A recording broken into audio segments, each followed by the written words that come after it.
Hello दोस्तों, दामोदर घाटी निगम या दामोदर वैली कॉरपोरेशन की तरफ से जेई की वैकेंसी सिविल, मैकेनिकल, इलेक्ट्रिकल में आ चुकी है। इसमें जिसका एडवर्टाइजमेंट 5/6/2024 को हुआ था। इसमें इस नोटिस में diploma engineer only for diploma, मतलब जिसमें जो बीटेक वाले अलाउ नहीं हैं। जैसे कि इसकी वेबसाइट पे जाएंगे तो इसमें मैकेनिकल के लिए जो टोटल वैकेंसी है 16 हैं। यूआर के लिए 9, ओबीसी के लिए 4, एससी के लिए 2 और ईडब्ल्यूएस इसमें एसटी की वैकेंसी नहीं है, इनको यूआर में जाना पड़ेगा। और ईडब्ल्यूएस के लिए 1 है। एंड इलेक्ट्रिकल के लिए 20 वैकेंसी है total. And C and I कोई ब्रांच है उसके लिए 2 हैं। और सिविल सबसे बड़ी बात है, सिविल के लिए वैकेंसी जो है 20 हैं। और इसी तरह है कोई कम्युनिकेशन में है 20 और माइन सर्वेयर में 4 वैकेंसी हैं।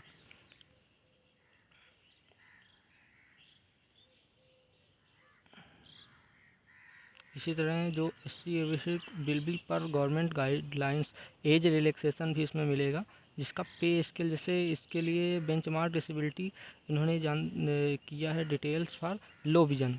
एलवी जो होता है 2 1+1 बैकलॉग के लिए होता है। Deaf and heart and hearing of hearing जो है 1। Locomotor disability including leprosy. जैसे लेप्रोसी क्या होता है, इससे किसी के जो जो मतलब त्वचा रोग हो जाते हैं उसके लिए। एसिड अटैक, जैसे किसी के ऊपर एसिड अटैक हुआ है। इसका पे स्केल जो है 35,400 से लगा के 1,12,400 है। मैट्रिक लेवल 6 है। एंड 7th रिवीजन के अनुसार है आपका। इसमें जो एलिजिबिलिटी क्राइटेरिया है मैकेनिकल के लिए 3 ईयर डिप्लोमा होना चाहिए and minimum marks 65% OBC, EWS and general के लिए।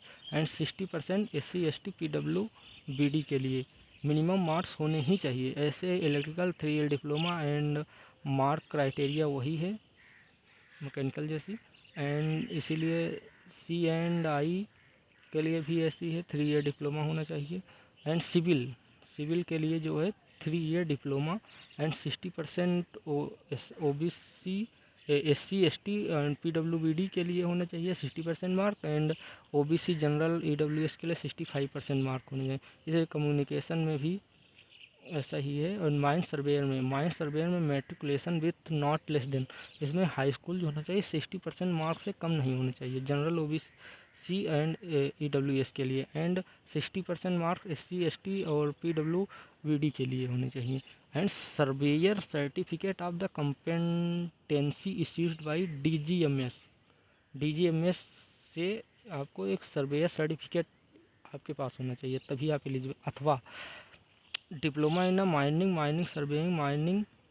And surveyor with not less than 65% marks OBC, EWS and general के लिए। एंड 60% मार्क होने चाहिए SC, ST, OBC, ST, ST, PWD के लिए होने चाहिए।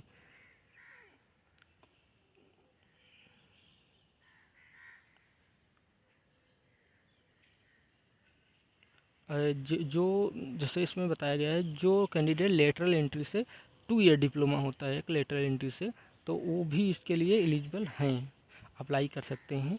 बीटेक, बीई, एमटेक, एमई ये एलिजिबल नहीं हैं इसके लिए, तो आप लोग ना भरें क्योंकि आप लोगों को एग्ज़ाम नहीं मिलेगा देने को।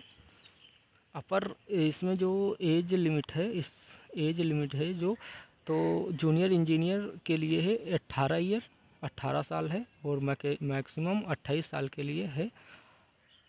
एंड माइन सर्वेयर में जो है वो 18 साल मिनिमम एंड मैक्सिमम 30 साल है।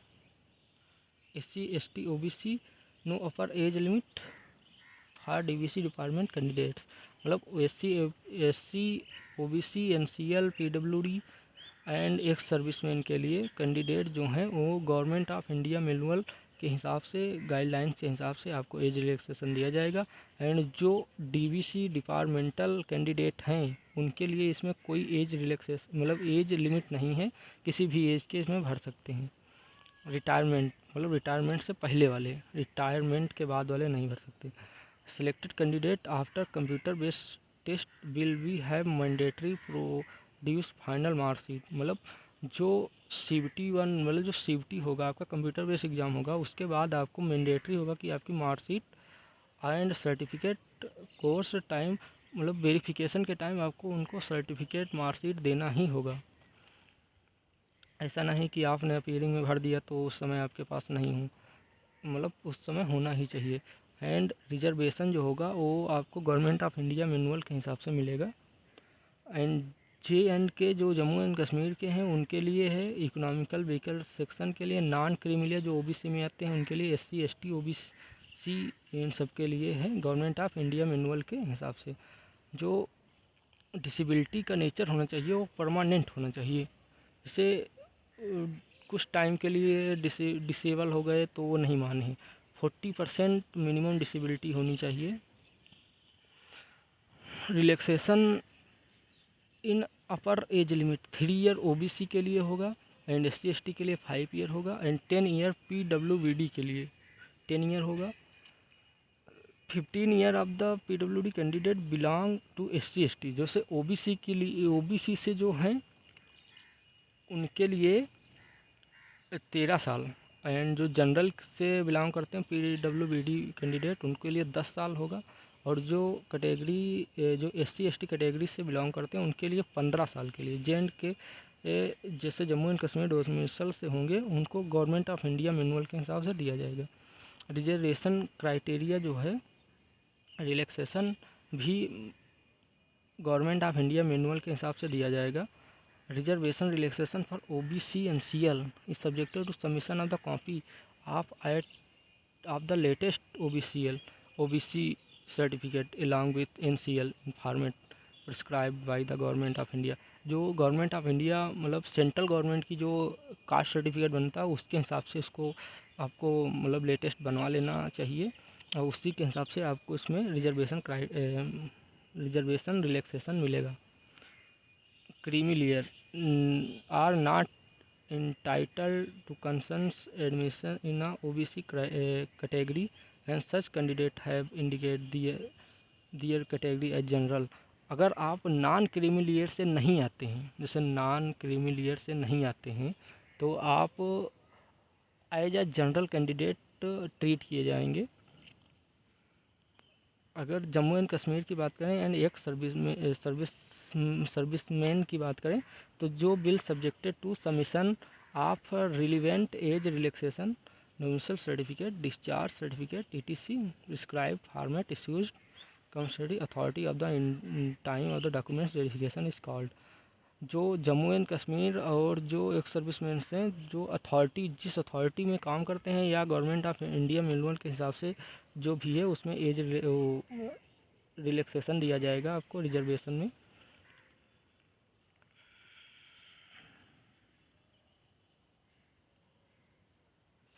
जैसे आप यहाँ पे बताया गया OBC NCL EWS का जो सर्टिफिकेट होना चाहिए 1 साल से पुराना नहीं होना चाहिए जिस टाइम पे आपका वेरिफिकेशन किया जाए। तो हम एडवाइस यही करेंगे कि आप अभी बनवा लीजिए, क्योंकि जो फॉर्म फिलिंग से पहले बनवाओगे तो उसमें आपको वो डिपार्टमेंट क्या बता 1 साल बाद करवाए मतलब वेरिफिकेशन या पहले करवाए तो आप इससे सेफ जोन में चले जाओगे। तो आप अभी बनवा लीजिए, अभी टाइम बहुत है। 5 तारीख को ही चालू हुआ है फॉर्म भरने को, अभी 7 जुलाई तक चलेगा। ST ST category of the department candidate are exempted from payment of application fees. जो ST SC एंड PWD इनके लिए कोई भी फीस नहीं लगेगी। एंड इसमें लिखा हुआ है there is no upper limit for departmental, कहने डिपार्टमेंट में जो उनके जो दामोदर वैली कॉरपोरेशन में काम कर रहे हैं इनके लिए कोई भी अपर लिमिट नहीं है, रिटायरमेंट से पहले होना चाहिए बस। सिलेक्शन प्रोसेस में जो है इसमें कंप्यूटर बेस्ड एग्ज़ाम होगा जिसमें पहला पार्ट फर्स्ट में आपको GK GS and reasoning and English पूछी जाएगी और पार्ट 2 में है जो जिस भी कैटेगरी से आप बिलोंग करते हैं उससे रिलेटेड क्वेश्चन पूछे जाएंगे, जिसमें जैसे आप मैकेनिकल से हैं तो मैकेनिकल से 70 क्वेश्चन, सिविल से 70 क्वेश्चन एंड इलेक्ट्रिकल से 70 क्वेश्चन अपने अपने कैटेगरी में पूछे जाएंगे। वैकेंसी रिजर्वेशन जो है, जो जनरल ओबीसी एनसीएल ईडब्ल्यूएस से 50% of total marks in each part. जैसे ओबीसी ईडब्ल्यूएस एंड जनरल के लिए 2 पार्ट में होंगे, तो प्रत्येक पार्ट में 50-50% मार्क लाने चाहिए। जैसे 30 नंबर का होगा जनरल पार्ट फर्स्ट, तो उसमें 15 मार्क्स जरूर होने चाहिए आपको, एंड दूसरे पार्ट में 70 मार्क्स होंगे, जिसमें से आपको 35 मार्क्स जरूर होने चाहिए। इसीलिए एससी एसटी पीडब्ल्यूडी में 40% मार्क्स प्रत्येक पार्ट में होने चाहिए। एंड पेपर फर्स्ट हो जाएगा, उसके बाद आपका वेरिफिकेशन होगा, जिसमें Aadhaar card, voter card, PAN card, driving licence, मतलब कोई भी एक प्रूफ होना चाहिए, और जितने भी आपके डॉक्यूमेंट्स होने चाहिए वो रेडी होने चाहिए। जैसे venue of the same, call letter, shortlisted documents verification will be sent by the post of the issue separately. जो वेरिफिकेशन होगा उसमें आपके सारे डॉक्यूमेंट्स तैयार होने चाहिए, और जो एग्ज़ाम के बाद जब आपको बुलाया जाएगा उसके बाद आपका एक मेडिकल चेकअप होगा, जिसमें डॉक्यूमेंट वेरिफिकेशन, मेडिकल टेस्ट, ये सब होगा फाइनल सिलेक्शन में। Payment of the application fees जो है वो ओबीसी एनसीएल ईडब्ल्यूएस के लिए 300 है, नॉन रिफंडेबल है, एक बार फीस कट गई तो दोबारा मिलेगी नहीं, 300 रुपये है। Candidate being SC ST OBC departmental candidate, no fees, मतलब कोई फीस नहीं डिपार्टमेंटल कैंडिडेट के लिए। एससी एसटी एंड पीडब्ल्यूबीडी के लिए कोई फीस नहीं है। एंड इनकम्प्लीट होने पर, जैसे आपका फॉर्म आधा भरा हुआ आधा छोड़ दिया, जैसे फीस नहीं आपने सबमिट की, तो आपका यह रिजेक्ट कर दिया जाएगा। एंड जो लास्ट डेट है पेमेंट की 4/7/2024, 4 जुलाई 2024 तक है। एंड कैंडिडेट के लिए फ़ीस जो होने, जब जिस बैंक से आप कटाओ फीस, जैसे तो उस बैंक में मिनिमम 300 रुपये होने ही चाहिए, नहीं तो फीस आपकी कटेगी नहीं और आपका फिर फंस सकता है पेमेंट। तो मैं सजेस्ट यही करूँगा कि आपके बैंक में 300 रुपये होने ही चाहिए। Application fees one paid will not be refundable under any circumstances, किसी भी हालत में एक बार फीस कट जाने के बाद वापस नहीं की जाएगी। कंपनसेशन पैकेज जो है उसमें 35,400 से लगाकर 1,12,400 रुपये इन पे मैट्रिक्स लेवल 6 पर सेवेंथ पे रिवीजन के अकॉर्डिंग आपको इसमें मिल रहा है, जो आपको पे स्केल है। सर्विस एग्रीमेंट बहुत इम्पॉर्टेंट है आप लोगों के लिए, 3 साल, मतलब इसमें क्या बताया गया है, आपको मिनिमम 1 साल तो करना ही होगा। एंड अगर आप फिर भी अगर their after serve an organisation for at least 3 year, overall 4, इसमें 1 साल करना होगा, एंड मिनिमम एंड फिर से 3 साल, यानी मिनिमम 4 साल आपको इसमें जॉब करनी होगी। अगर आप नहीं करते हो तो इससे आप ओबीसी जनरल ईडब्ल्यूएस कैटेगरी से हो तो आपको 2 लाख रुपये देना पड़ेगा अगर आप इसको रिजाइन करते हो। एंड अगर OBC SC ST and PWD category से हो तो 1 लाख रुपये देना पड़ेगा एजा, जिससे उनका प्रोसेस होता है सिलेक्शन का, तो उसमें जो उनका से कोई उनको खर्चा उर्चा आता है तो उसके लिए आपको देना ही पड़ेगा, नहीं तो 4 साल आप जॉब करिए। हेल्थ जो होगा मेडिकल चेकअप करवाएंगे खुद, डीवीसी मेडिकल बोर्ड द्वारा आपका चेकअप करवाया जाएगा। Information and instruction, only Indian national eligible to apply, बहुत अच्छी बात है। जैसे पहले बहुत सी वैकेंसी आती थी, उसमें क्या होता था, कुछ से नेपाल हो गया, भूटान हो गया, तिब्बत के कुछ कैंडिडेट अप्लीकेबल होते, बट इसमें सिर्फ इंडिया के ही लोग अप्लीकेबल हैं, तो बहुत अच्छी बात है, कंपटीशन थोड़ा कम ही है। Stage of the selection process will purely provision subjected to satisfy the prescribed eligibility criteria. Essential qualification should from the Indian university institute, इसमें जो आपके पास डिप्लोमा होना चाहिए तो वो इंडिया के किसी भी यूनिवर्सिटी से होना चाहिए, नहीं कि आप बाहर से कर लिए और वहाँ से आपको नहीं मिल पाएगा। कैंडिडेट में be posted at any of the DVC establishment. Selected candidate किसी भी पोस्ट के लिए डीवीसी डिपार्टमेंट इस्टेब्लिश हो सकते हैं। Candidate with diploma not having approval by the AICTC approved stationary authority are not eligible to apply for the post. Candidate with connection are advised to bring proof of AICTE appropriate statutory authority approval in the form of a printout of the AICTC notification from their website showing the name of the college institute. इसमें बाकी जो है ये किसी काम का नहीं है आपको, इसमें सब वैसे लिखा हुआ है।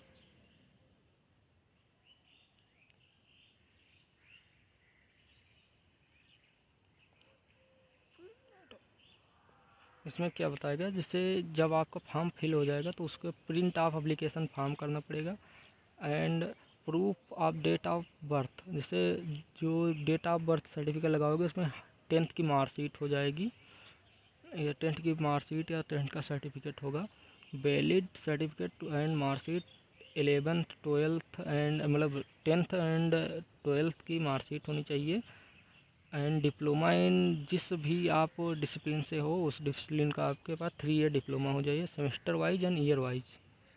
ये इसमें बहुत बड़ी वो है झमेला है, जिसमें semester wise and year wise, जैसे आपके यहाँ सेमेस्टर वाइज अगर मार्कशीट मिलती हैं तो आप सेमेस्टर वाइज लगाइए, नहीं तो ईयर वाइज। जैसे ईयर वाइज होता है तो 3 ईयर में एक बार मिलती है। Valid diploma in engineering mining surveying, जैसे जो माइनिंग सर्वेइंग में जैसे डिप्लोमा इंजीनियरिंग आप जिस भी कैटेगरी से हो तो उस कैटेगरी का आपका वैलिड डिप्लोमा होना चाहिए। Surveyor certificate compulsory issues by DGMS, जैसे जो माइन सर्वेयर में भर रहे हो DGMS के अकॉर्डिंग आपको सर्टिफिकेट इशू होना चाहिए। obviously certificate prescribe the applicable the minimum degree of disability जो होनी चाहिए 40% होनी चाहिए। एज रिलैक्सेशन एज अ डोंसल certificate discharge certificate applicable in the prescribe format issued by the competent authority. Competent जैसे तहसीलदार या SDM इशू करता है वही होनी चाहिए। एक्सपीरियंस सर्टिफिकेट होना चाहिए अगर अप्लीकेबल है, अगर उसमें लग रहा है तो आपके पास एक्सपीरियंस सर्टिफिकेट, वैसे इसमें लग नहीं रहा है कहीं भी एक्सपीरियंस सर्टिफिकेट तो कोई ज़रूरत नहीं है। नो ऑब्जेक्शन सर्टिफिकेट, जैसे जिस भी डिपार्टमेंट में आप काम कर रहे हैं, जैसे पहले से अगर आप कहीं भी काम कर रहे हैं तो वहाँ से कोई ऑब्जेक्शन नहीं होना चाहिए आपके फॉर्म फिलिंग में, तो वहाँ से नो ऑब्जेक्शन सर्टिफिकेट बनवाना पड़ेगा।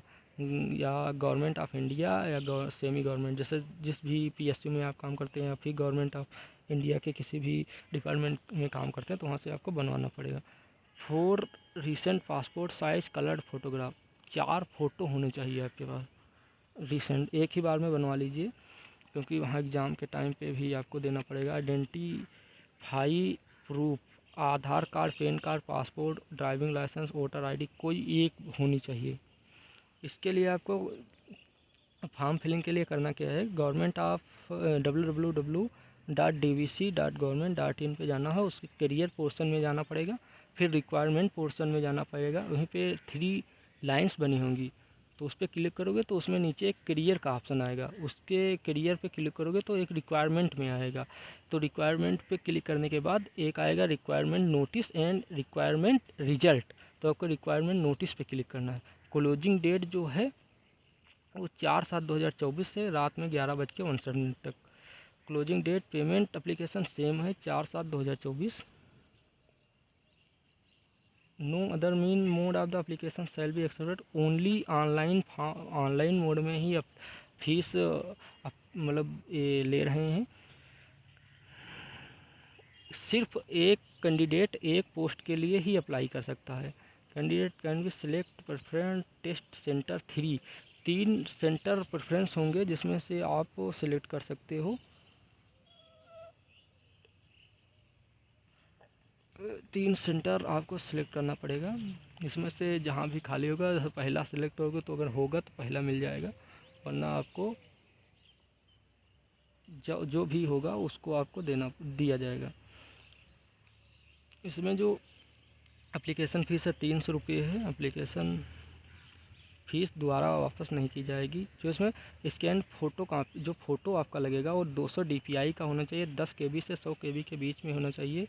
एंड सिग्नेचर जो होना चाहिए वो 200 DPI का होना चाहिए, 10 KB से 50 KB के बीच में, JPG फॉर्म में।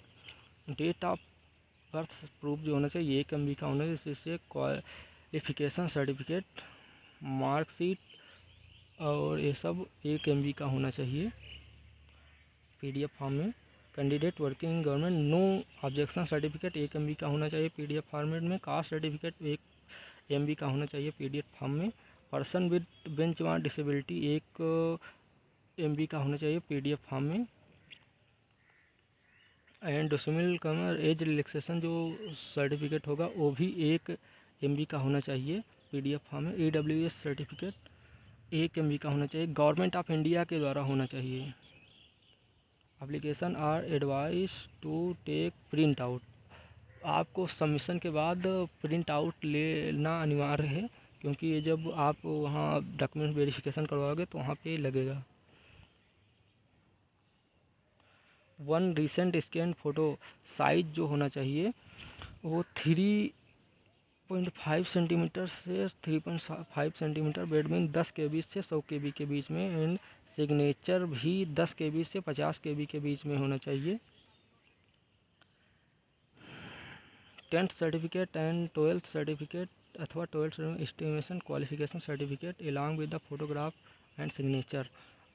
11th एंड 12th सर्टिफिकेट भी लगेगा इसमें फ़ोटोग्राफ के साथ। Certificate marksheet relating to academic professional qualification, it is kept ready for the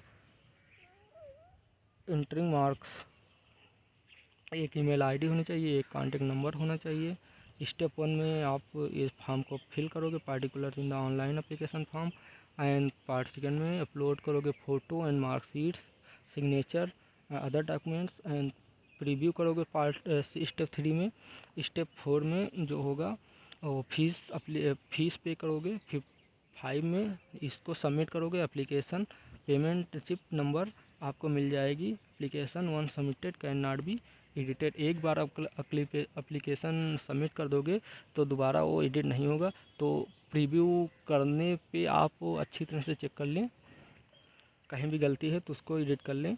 end submitted application will be accepted, only submitted application will be accepted. इसमें क्या बताया गया है, अगर आपकी फ़ीस नहीं कटी, अगर आप किसी भी स्टेप पे कोई स्टेप छोड़ देते हैं तो आपका फॉर्म एक्सेप्ट नहीं किया जाएगा।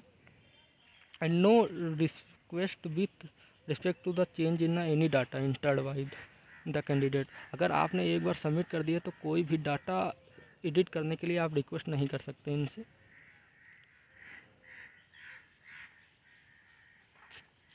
इसी तरह से आपको करियर ऑप्शन में जाना, रिक्वायरमेंट में जाना है, रिक्वायरमेंट नोटिस में जाना है और उसने फॉर्म को फिल कर पाएंगे। ऑनलाइन जो फॉर्म है 5/6/2024 से स्टार्ट होगा और 4/7/2024 तक चलेगा। बस बाकी कुछ जैसे इसके वो सिलेबस देख लेते हैं। सिलेबस जो इसका है जनरल इंटेलिजेंस में रीजनिंग में सिलेबस जो है इसमें included question on analogy, similarities, difference, space visualisation, problem solving. जो इसमें जनरल इंटेलिजेंस रीजनिंग के क्वेश्चन हैं, थोड़ा जो इसके चैप्टर हैं वो नए नए लग रहे हैं। तो इसे कुछ हैं arithmetic reasoning, arithmetical reasoning, verbal and figure classification, ये तो चलो ठीक है, बट इसको अलग से पढ़ना पड़ेगा अच्छे से। एंड जनरल अवेयरनेस जो जैसे है तो इसमें history, culture, geography, economics and polity वगैरह सब पूछ रहा है, तो ये तो सब ठीक है। जनरल इंग्लिश में है जैसे प्रीफिक्स, अफिक्स, सफिक्स हैं, पार्ट ऑफ स्पीच हैं, कॉमन एरर है, ये सब आपको पढ़ना पड़ेगा। Modal and phrases and idioms vocabulary है। एंड उसके बाद आपका जो रिलेटिव